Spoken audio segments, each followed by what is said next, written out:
புதிய தலைமுறை நேயர்களுக்கு வணக்கம். இன்றைய வணக்கம் தமிழ்நாடு செய்தி தொகுப்பை தமிழோடு தொடங்குவோம்.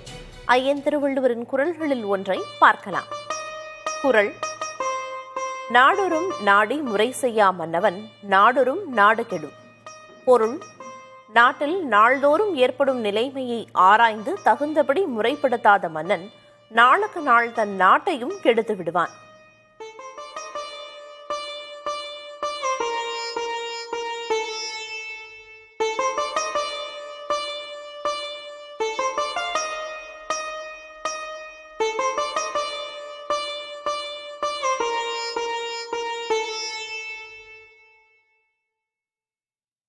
இனி தலைப்புச் செய்திகளை பார்க்கலாம்.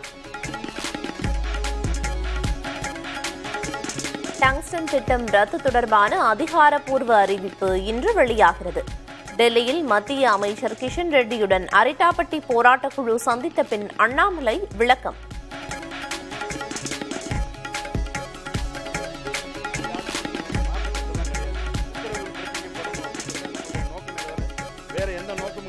டங்ஸ்டன் திட்டம் தொடர்பாக அதிகாரப்பூர்வ அறிவிப்பு வரவில்லை என்றால் அடுத்த கட்ட போராட்டத்தில் ஈடுபடுவோம்.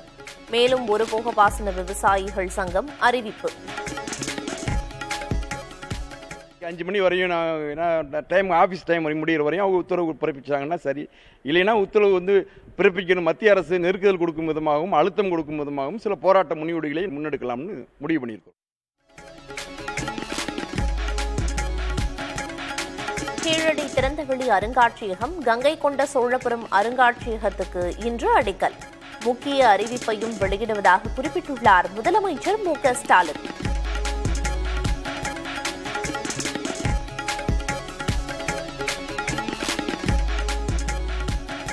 நூறு நாள் வேலை திட்ட பயனாளிகளுக்கு 2 மாத ஊதிய நிலுவைத் தொகையை உடனடியாக வழங்க வேண்டும்.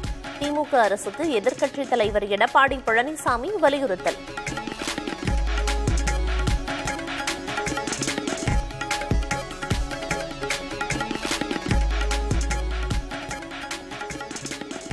நூறு நாள் வேலை திட்டத்திற்கான நிதியை ஒதுக்காமல் மத்திய அரசு ஏழை மக்களின் வயிற்றில் அடிக்கிறது.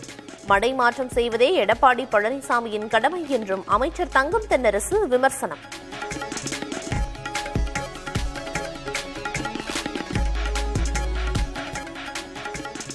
அமலாக்கத்துறை அலுவலகத்தில் திமுக எம்பி கதிரானந்திடம் அதிகாரிகள் கிடுக்குப்பிடி விசாரணை. 2019 தேர்தல் தொடர்பாக கேள்விகள் கேட்கப்பட்டதாகவும் முறையாக பதிலளித்திருப்பதாகவும் கதிரானந்த் விளக்கம். 2019 ஆண்டு நடந்த தேர்தலில் அதை பற்றி ஆண்ட கேள்விகள், அதுக்கு என்னுடைய விளக்கங்களை நான் தெளிவாக சொல்லிட்டு வந்திருக்கேன்.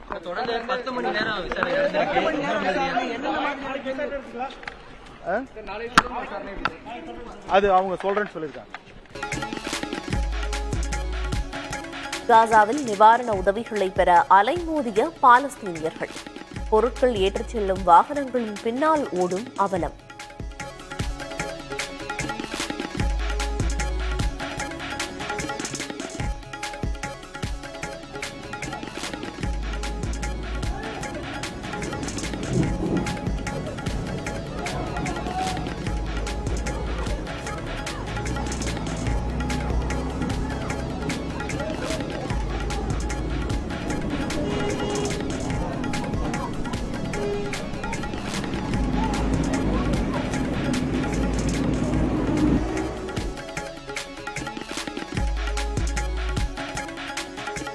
இங்கிலாந்து அணிக்கு எதிரான முதல் T20 போட்டியில் இந்தியா அபார வெற்றி.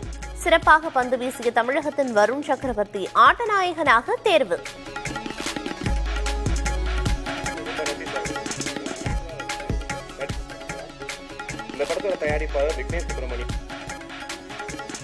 மேடையில் சர்ச்சைக்குரிய வகையில் பேசிய திரைப்பட இயக்குநர் மிஷ்கினுக்கு வலுக்கும் எதிர்ப்பு.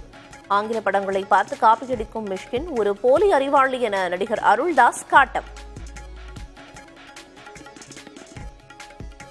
உலக சினிமாவிலிருந்து காப்பி அடித்து படம் பண்ணி ஜெயிச்ச ஒரு போலி அறிவாளி மிஸ்கின். எதுக்கு இந்த மாதிரி ரொம்ப அநாகரிகமாக ஒரு மேடையில் ஒரு ஆணவப்பெல்லாம் சொல்லி பேசி ரொம்ப மனசு கஷ்டமாக இருந்துச்சு.